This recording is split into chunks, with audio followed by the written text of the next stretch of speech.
Hey guys, welcome back.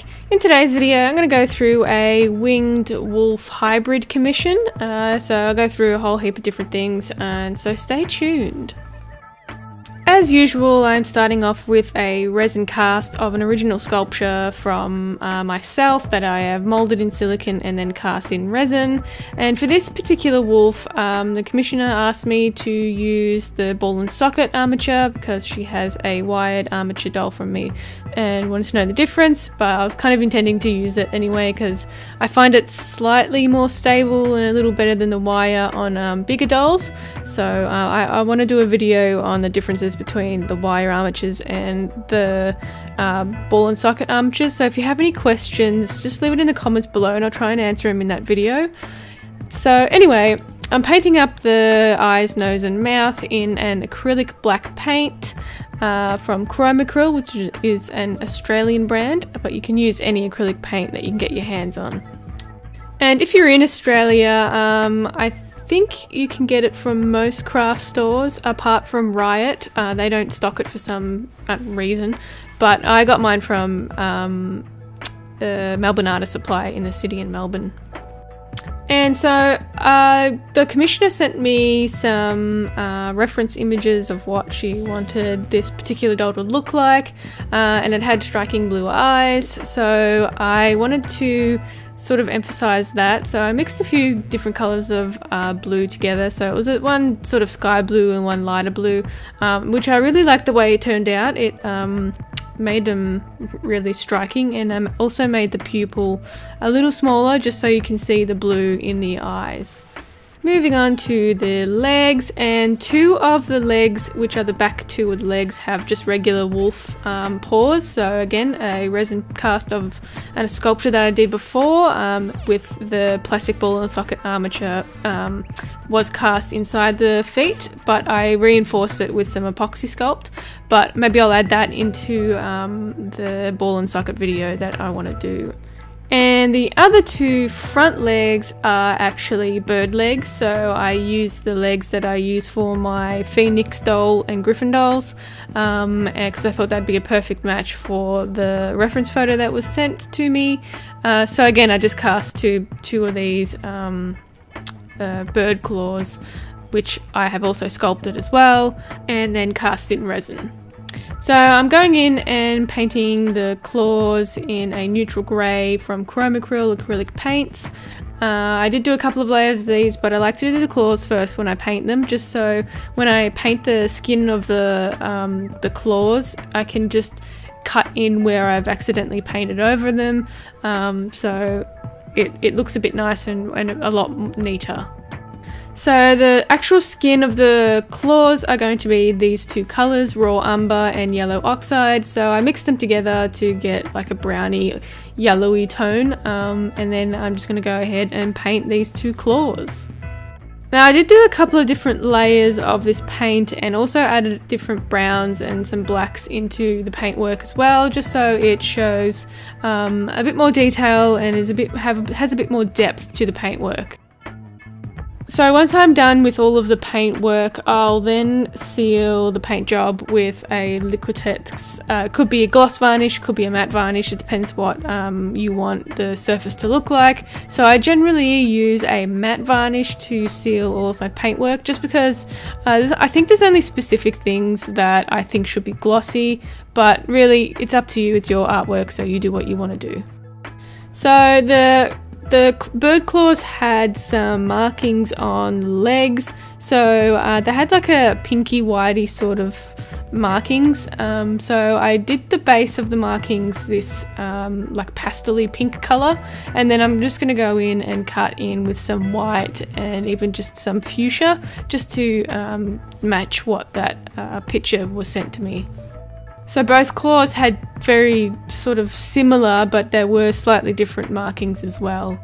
And then I'm going to go in here and just add some black to the tips of the feet here, just so it's kind of like an ombre from black to brown, because the reference photo was a little bit darker on the tips of the toes as well.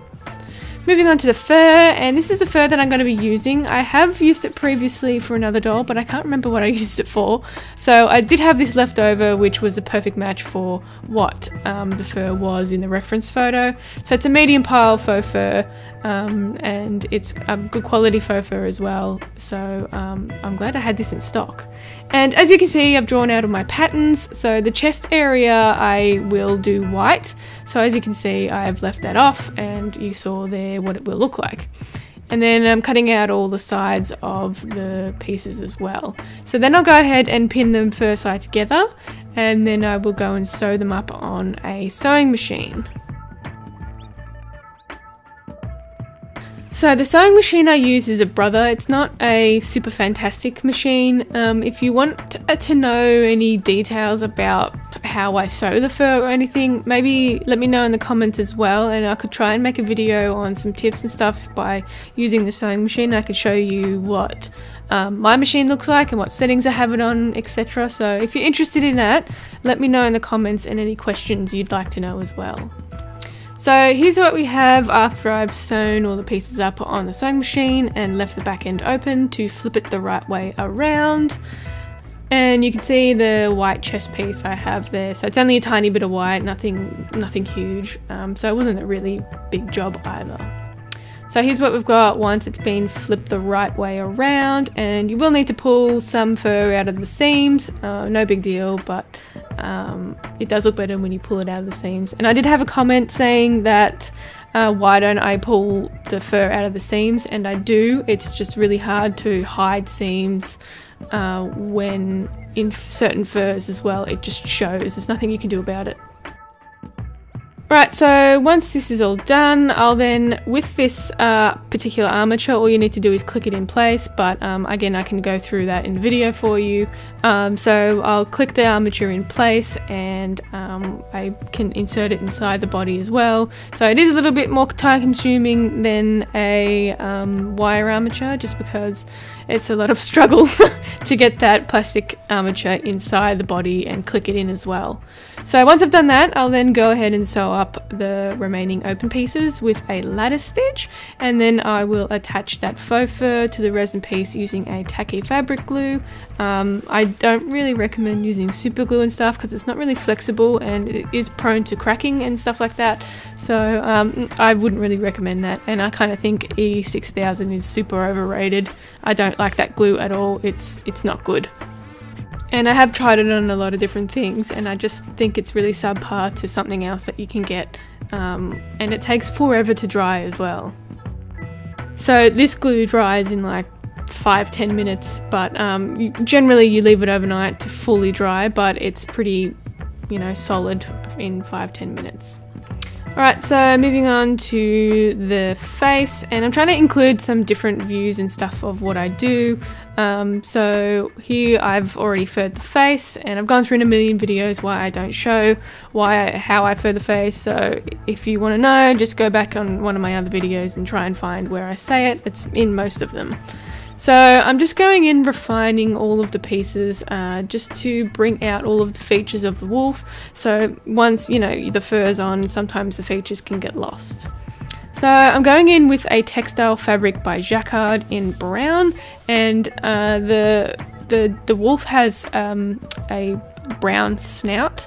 So I decided to go in with a brush rather than airbrushing for the snout, just because when you use an airbrush on something that's been furred, sometimes it can clump and doesn't move around as well, and you can't really comb it out, as opposed to airbrushing something on loose fur. So I don't really like airbrushing face. I'd rather use my brush and hand do it. It does take a lot longer to do it, but I find the results is a whole lot better. And seeing as you can't brush out this fur because it is attached to the face, I find using a brush sort of kills two birds with one stone and brushes it out as you're putting it on, so it's not clumpy or anything. So here's what we look like you know, once the paint's been applied. And then also the forehead had a little marking similar to the ones that were on the legs, but it had a bit more of a white to pink ombre effect. So again, I'm going in with a brush and not the airbrush to do this because of the way the fur is attached. So, and this is what it looks like once it's been done. And also the shoulders had the same marking, so the same process that was for the shoulders as well. So just a little commission info, because I get a lot of questions where they can buy dolls and blah blah blah. So commissions are currently closed right now. I have a huge order going on that I need to finish, but I do have some little critters in my Etsy shop that want to come home to someone, which you can find the link to my shop in the description of my YouTube video, so you can go and check out anything available there. And that is it from me today, guys. I hope you enjoyed the video. If you did, give it a thumbs up, and don't forget to subscribe. If you have any requests, you can leave it in the comments down below. You can also check me out on Instagram and Facebook at Creatures of Nat, and I'll catch you in the next one. Bye!